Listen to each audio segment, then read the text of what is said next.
ചരിത്രത്തിൽ ആദ്യമായി യു.ഡി.എഫിന് ഭരണം ലഭിച്ച ആലപ്പുഴ പാലമേൽ ഗ്രാമപഞ്ചായത്തിൽ 3 സ്ഥിരം സമിതി അധ്യക്ഷ സ്ഥാനം CPM-ന് ലഭിച്ചു. യു.ഡി.എഫിലെ തർക്കം മൂലം അധ്യക്ഷ സ്ഥാനത്തേക്ക് കൃത്യസമയത്ത് പത്രിക നൽകാൻ കഴിയാത്തത് പ്രതിസന്ധിയായി. CPM സ്ഥാനാർത്ഥികൾ എതിരില്ലാതെ തിരഞ്ഞെടുക്കപ്പെടുകയായിരുന്നു. ചരിത്രത്തിലാദ്യമായി യു.ഡി.എഫിന് ഭരണം ലഭിച്ച ആലപ്പുഴ പാലമേൽ ഗ്രാമപഞ്ചായത്തിലാണ് ഭരണകക്ഷിയിലെ തർക്കം മൂലം 2 സ്ഥിരം സമിതി അധ്യക്ഷ സ്ഥാനം നഷ്ടമായത്. അധ്യക്ഷ സ്ഥാനത്തേക്ക് കൃത്യസമയത്ത് പത്രിക നൽകാൻ കഴിയാത്തതാണ് പ്രതിസന്ധിയായത്. പത്രിക സമർപ്പിച്ച CPM സ്ഥാനാർത്ഥികൾ 3 എതിരില്ലാതെ തിരഞ്ഞെടുക്കപ്പെടുകയായിരുന്നു. ഇതുമൂലം യുഡിഎഫിന് ലഭിക്കുമായിരുന്ന 2 ചെയർമാൻ സ്ഥാനമാണ് നഷ്ടമായത്. ഒരു സ്ഥാനം നേരത്തെ LDF-ന് ഉറപ്പുണ്ടായിരുന്നതാണ്. വികസനം, ക്ഷേമം, ആരോഗ്യം സ്ഥിരം സമിതി അധ്യക്ഷന്മാരായി യഥാക്രമം S. രാധിക, K. ദിലീപ്, CPM-നെ പിന്തുണയ്ക്കുന്ന സ്വതന്ത്ര സൗമ്യ രാജേഷ് എന്നിവരാണ് എതിരില്ലാതെ തിരഞ്ഞെടുക്കപ്പെട്ടത്. വികസനം, ക്ഷേമം, ആരോഗ്യം എന്നീ 3 സ്ഥിരം സമിതി അധ്യക്ഷന്മാരുടെ തെരഞ്ഞെടുപ്പാണ് വെള്ളിയാഴ്ച രാവിലെ നടന്നത്.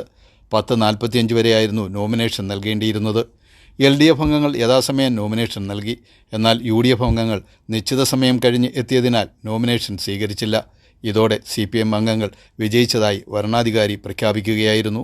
കോൺഗ്രസ് വിപ്പ് നൽകിയിരുന്നതിന് വിരുദ്ധമായി അധ്യക്ഷ സ്ഥാനത്തേക്കുള്ള ടേം വ്യവസ്ഥ മാറ്റി മറ്റൊരു പേരുയർന്നത് UDF-ൽ തർക്കത്തിനും ബഹളത്തിനും ഇടയാക്കിയതാണ്. കോൺഗ്രസ് വിപ്പ് നൽകിയിരുന്നതിന് വിരുദ്ധമായി അധ്യക്ഷ സ്ഥാനത്തേക്കുള്ള ടേം വ്യവസ്ഥ മാറ്റി മറ്റൊരു പേര് ഉയർന്നത് UDF-ൽ തർക്കത്തിനും ബഹളത്തിനും ഇടയാക്കിയതാണ് നോമിനേഷൻ താമസിക്കാൻ കാരണമായതെന്നാണ് വിവരം. നോമിനേഷൻ നൽകാൻ കാലതാമസമുണ്ടായതായി Congress parliamentary party leader Manoj C. Shekhar പറഞ്ഞു. സ്റ്റാൻഡിംഗ് കമ്മിറ്റി ചെയർമാൻമാരുടെ തിരഞ്ഞെടുപ്പുമായി ബന്ധപ്പെട്ട് ആദ്യത്തെ 2 സ്റ്റാൻഡിംഗ് കമ്മിറ്റി തിരഞ്ഞെടുപ്പ്, അതായത് ക്ഷേമകാര്യവും വികസനകാര്യവും സ്റ്റാൻഡിംഗ് കമ്മിറ്റി ചെയർമാൻമാരുടെ വ്യക്തമായ ഭൂരിപക്ഷം UDF അംഗങ്ങൾക്കുള്ളതാണ്. എന്നാൽ 10:50 ഈ നോമിനേഷനുമായിട്ട് ചെന്നപ്പോൾ ഭരണാധികാരി 10:45 തന്നെ നോമിനേഷൻ തരണം, അല്ലാത്ത നോമിനേഷൻ സാധുവായിരിക്കില്ല, സ്വീകരിക്കുകയില്ല എന്നും പറഞ്ഞ് നോമിനേഷൻ റിജക്റ്റ് ചെയ്യുകയാണ് ഉണ്ടായത്. ഇതുമായി ബന്ധപ്പെട്ട് മറ്റു കാര്യങ്ങൾ പാർട്ടിയുമായി ആലോചിച്ച് തെരഞ്ഞെടുപ്പ് കമ്മീഷനെ അടക്കം സമീപിക്കാനുള്ള മാർഗങ്ങളാണ് UDF തേടുന്നത്.